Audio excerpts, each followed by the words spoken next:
Global वॉर्मिंगचा, climate चेंजचा, प्रदूषणाचा, आणि म्हणून आशा पटेल यांना मी नक्की धन्यवाद देईन की एक क्रांतिकारी पाऊल आपण आपलं राज्य उचललेलं आहे की बांबू प्रमोट करणं, आणि मोठ्या प्रमाणात बांबूतून शेतकऱ्यांना खूप मोठा फायदा आहे. त्यांचा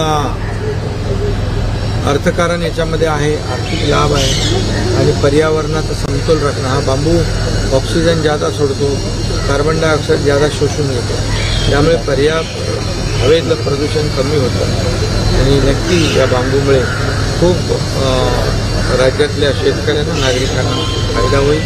त्याचबरोबर आज एक राज्य सरकारने एक महत्त्वाचा ऐतिहासिक निर्णय घेतला.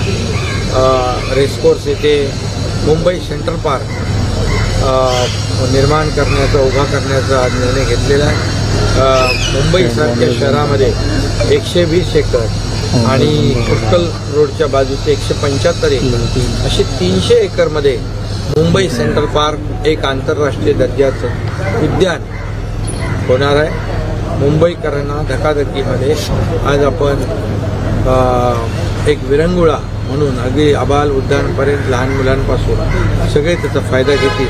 ही एक मोठी अचिव्हमेंट आहे सरकारची, कारण आतापर्यंत अनेक वर्ष झाली, परंतु रेसकोर्समध्ये 120 एकर आणि आपल्या कोस्टलमध्ये 250 एकर, 300 एकरचं उद्यान हा एक ऐतिहासिक प्रकल्प होईल, आणि मुंबईकरांच्या दृष्टीने आणि पर्यावरणाच्या दृष्टीने देखील आपल्याला ते फायदेशीर आहे. तर म्हणजे अशी जी काही मैदानं आहे, गार्डन आहेत, उद्यान आहे, हे ऑक्सिजन पार्क आहे, हे आपल्या शहराचे फुफ्फुस आहे, आणि म्हणून याला डेव्हलप केलं पाहिजे, म्हणून तेही आम्ही करतो.